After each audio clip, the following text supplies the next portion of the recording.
जाने के बाद उसकी उपयोगिता खत्म होती रही है, तो राजस्थान की विधानसभा ने समय समय पर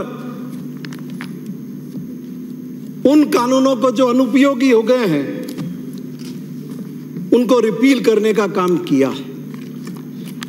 मैं आपके माध्यम से कानून मंत्री जी से यह जरूर जानना चाहूंगा कि 2018 में जब आपने चुनाव लड़ा तब ने राजस्थान की जनता से आपने वायदा किया था जन घोषणा पत्र के बिंदु संख्या 27.41 में कि आप विधि आयोग का गठन करेंगे। सभापति महोदय, आपने उसकी घोषणा भी की, लेकिन अब ये समय सरकार का पूरा होना जा रहा है, वो विधि आयोग माननीय सभापति महोदय अभी तक अस्तित्व में नहीं आया।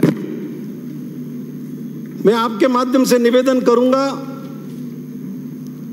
कि जन घोषणा पत्र 2018 के बिंदु 27.13 में आपने राजस्थान की जनता से यह वायदा भी किया था कि आप वर्तमान प्रचलित कानूनों की समीक्षा करेंगे और सरलीकरण हेतु आवश्यक कार्य योजना बनाएंगे। इस बिंदु पर आपने काम किया है और आज उसी की पालना में यह विधेयक माननीय सभापति महोदय सदन में प्रस्तुत हुआ है।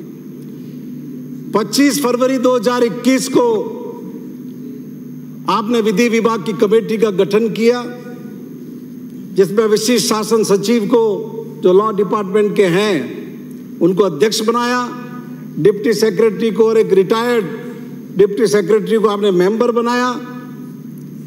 18 जुलाई 2022 को उस कमेटी ने अपनी रिपोर्ट प्रस्तुत कर दी। लेकिन मैं आपसे पूछना चाहूंगा मंत्री जी कि उस कमेटी ने यह पाया कि राजस्थान के अंदर 296 बिल ऐसे हैं जो रिपील किए जाने चाहिए। फिर क्या कारण है कि आप इस सदन में 133 बिलों को ही रिपील करने का विधेयक लेकर के आए? जो 133 आप रिपील करना चाहते हैं कानून, उसमें स्टेट एक्ट है 10, एप्रोप्रिएशन बिल है 23 और अमेंडेड एक्ट है स्टेट के भी और सेंट्रल के भी 100। इस तरह से कुल 133 कानूनों को आप रिपील आज के विधेयक के माध्यम से करा रहे हैं। माननीय सभापति महोदय, राजस्थान के अंदर लॉ रिपीलिंग बिल पहले भी लाए गए, 1954 में, 1962 में, 1997 में और 2015 में। 1954 में माननीय सभापति महोदय 331 एक्ट रिपील किए गए, 1962 में 221 एक्ट रिपील किए गए, 1997 में 303 अमेंडिंग एक्ट रिपील किए गए और 2015 में 248 एक्ट रिपील किए गए, जिसमें से 187 अमेंडिंग एक्ट थे।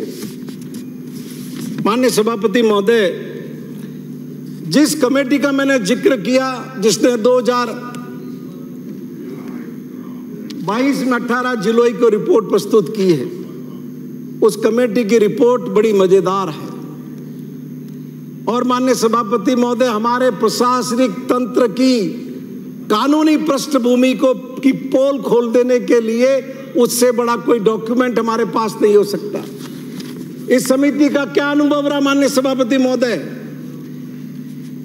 जिस प्रशासनिक विभाग के प्रशासनाधीन अधिनियमों की प्रासंगिकता और उपयोगिता थी, इस समिति ने जब उनसे जानकारी चाहिए उन विभागों से, तो उनका रेस्पॉन्स इस समिति को माननीय सभापति महोदय बहुत कोल्ड था। एक अनुभाग से दूसरे अनुभाग तक टरकाते रहे, ये जानकारी उनको नहीं दी।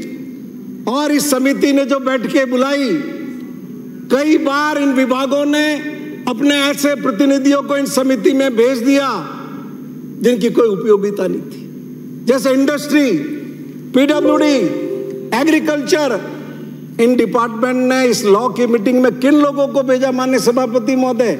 इंजीनियर्स को, जिन इंजीनियर्स को कानून की कोई जानकारी नहीं। तो ना तो इस समिति के समय की कोई उपयोगिता हो सकी, नहीं जिस मकसद से सरकार ने इस समिति को बनाया था उन विभागों में उस दिशा पे वो समिति काम कर सकी।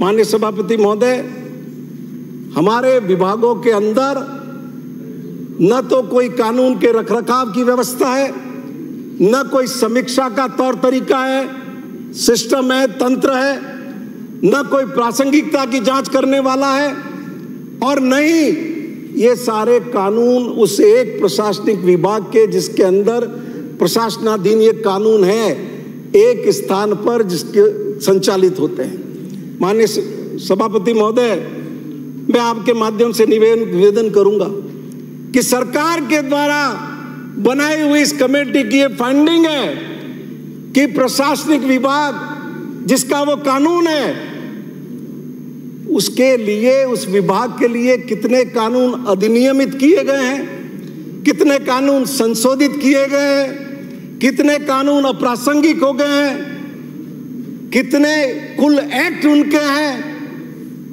सरकार के विभाग को इसकी कोई जानकारी नहीं है।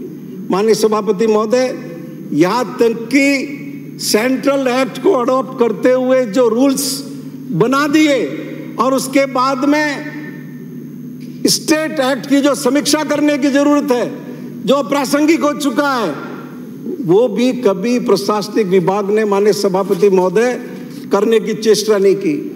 अब उदाहरण के लिए आप रेवेन्यू डिपार्टमेंट लीजिए, इनके 45 से 50 कानून हैं और डिपार्टमेंट के आप अधिकारी को पूछो तो उनको पता ही नहीं है कि उनके विभाग के प्रशासनाधीन कितने कानून हैं। और माननीय सभापति महोदय,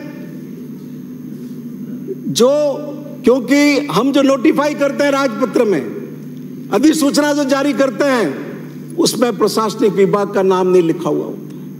तो जिस विभाग ने ये कह दिया कि ये कानून हमारा नहीं है, तो आप कहां से पता करोगे ये किसका कानून है? तो जब इस समिति ने ऐसे कई कानूनों के बारे में जब विभाग ने ये कह दिया कि ये कानून हमारे नहीं है, तो पुराने अभिलेखागार से और पुस्तकालयों से जब इस समिति ने जांच की तो पता चला कि जिस विभाग ने ये कहा है कि हमारा कानून नहीं है, वो कानून उसी विभाग के माननीय सभापति महोदय निकले। जो स्टैट्यूट बुक है, अब इस समिति ने सरकार को सलाह दी है। क्यों? कि 296 कानून इस समिति ने ऐसे पाए हैं जो कानून रिपील किए जाने चाहिए थे, लेकिन विभागों का सहयोग नहीं मिला। इसके कारण इतने साल के प्रयास के बाद भी वो सारे 296 कानून रिपील नहीं किए जा सक रहे हैं, सिर्फ 133 ही किए जा रहे हैं। तो इसी सरकार की बनाई हुई समिति ने सरकार को सलाह दी है कि आप हर विभाग अपनी स्टैट्यूट बुक का संधारण करे एक रजिस्टर के रूप में, जिससे उनको पता रहे कि इनके विभाग में कौन कौन से कानून अधिनियमित किए गए। अब माननीय सभापति महोदय, फाइनेंस बिल वो ऐसे कैसे ही पड़े रह जाते स्टैट्यूट बुक में। दुनिया के दूसरे देशों में, ब्रिटेन के अंदर इस बात की व्यवस्था है निरसन की, उस कानून की जैसे उपयोगिता खत्म हुई वो स्वतः ही निरस्त हो जाता है। ऑस्ट्रेलिया के अंदर स्वतः निरसन हो जाता है उसका, लेकिन हमारे यहाँ इस तरह का कोई सिस्टम नहीं है। इसलिए मैं आपके माध्यम से माननीय मंत्री जी से निवेदन करूंगा कि आप तो खुद कानून के ज्ञाता हैं, एडवोकेट रहे हैं, और ये नगरीय विकास विभाग और स्वायत्त शासन विभाग को नए कलेवर देने का काम आपने अपनी उस विधि विशेषज्ञता से दिया है। फिर आपके मंत्री रहते हुए इन सारे विभागों से आपके डिपार्टमेंट ने जो 296 कानून इस लायक समझे कि जो रिपील किए जाने चाहिए थे वो सारे रिपील नहीं हो सके।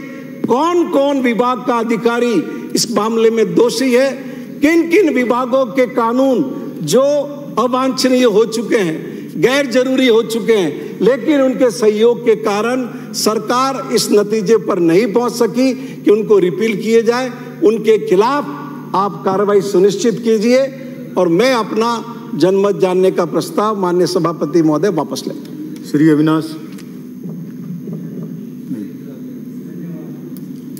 श्री वासुदेव जी।